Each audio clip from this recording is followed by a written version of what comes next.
عزیز طالبات السلام علیکم۔ امید کرتی ہوں کل جو میں نے آپ کو سبق پڑھایا آپ کو سمجھ بھی آ گئی ہوگی اور آپ نے اچھی طرح اس کو یاد بھی کر لیا ہوگا۔ ہم آگے پڑھنا شروع کرتے ہیں۔ داؤد کوج پشت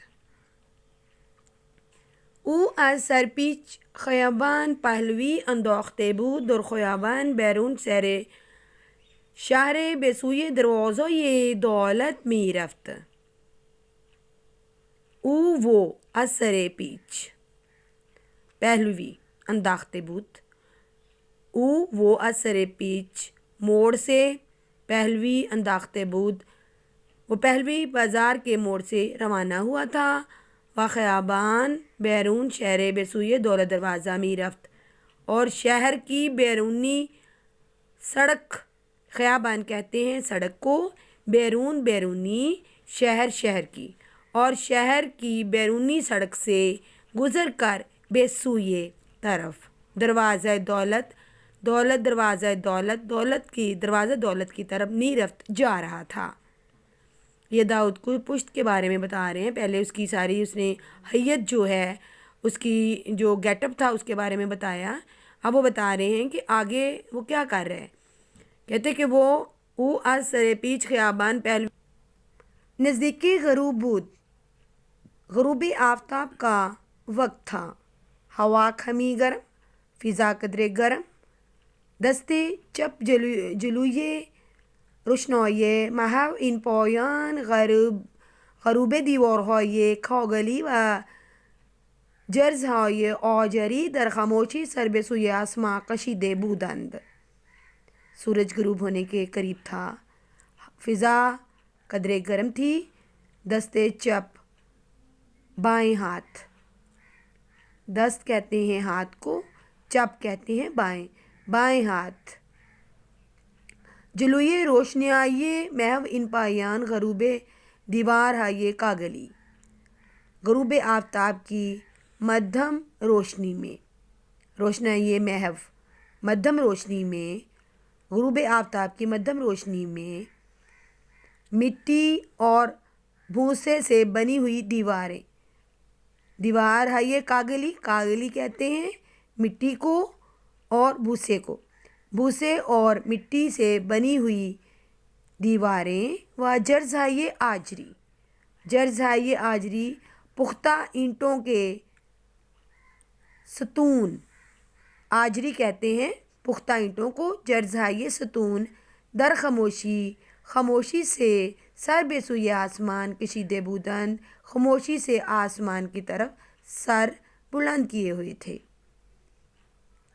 پہلے اس کی سچویشن ساری بتائی، اب جو ماحول ہے اس کے بارے میں بتا رہے ہیں کہ نزدیک غروب بود، سورج غروب ہونے کے وقت تھا، فضا قدرے گرم تھی، بائیں جانب غروب آفتاب کی جو مدھم روشنی کے سامنے مٹی اور بھوسے سے بنی ہوئی دیواریں اور پختہ اینٹوں کے ستون جو ہیں وہ خاموشی سے آسمان کی طرف سر بلند کیے ہوئے تھے۔ دستے راست دائیں ہاتھ، راست کہتے ہیں دائیں کو اور چپ کہتے ہیں بائیں کو، دستے راست دائیں ہاتھ خندق را کے تازہ پر کردے بودند، خندق کہ جسے تازہ ابھی پر کردے بودند انہوں نے کیا تھا، کنارے ان فاصلہ بے فاصلے خانہ ہے یہ نیمے کارے آجری دیدے میشد، کنارے ان فاصلہ بے فاصلہ، اس کے کنارے تھوڑے فاصلہ پر، خانہ ہے یہ نیمے کارے آجری پختہ اینٹوں کے نامکمل گھر دکھائی دے رہے تھے۔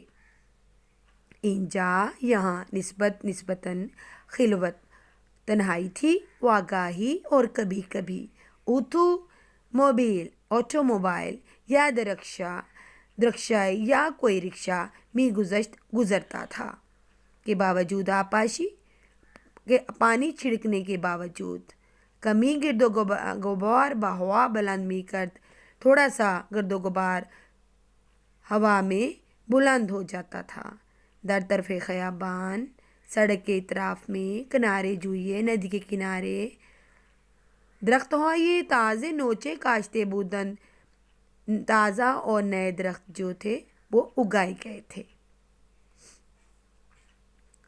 دوبارہ کروا دیتی ہوں تھوڑا سا. اینجا نسبت خلوت یا نسبتاً تنہائی تھی. واگاہی اور کبھی کبھار. اوتوموبیل آٹو موبائل.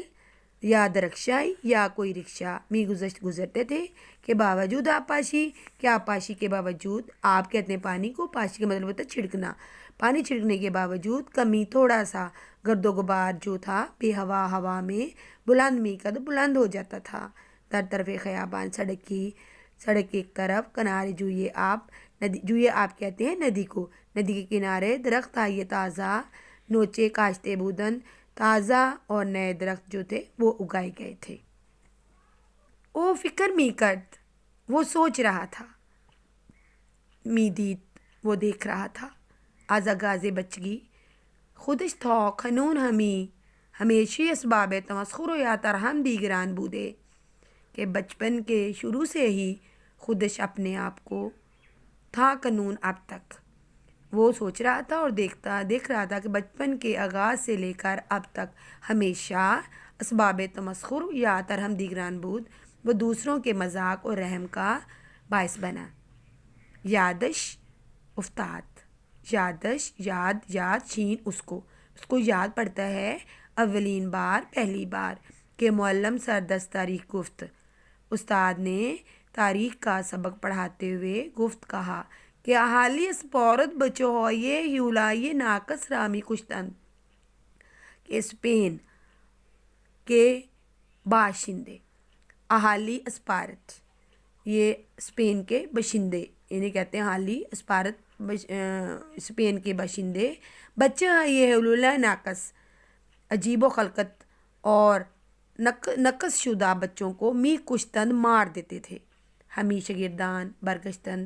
تمام شاگردوں نے پلٹ کر با او نگاہ کردند اس پر نگاہ ڈالی. واجی کا حالت غریبی بے او دستاد اور اس کی حالت عجیب و غریب ہوگی. بیٹے آج کے لیے اتنا ہی کافی ہے.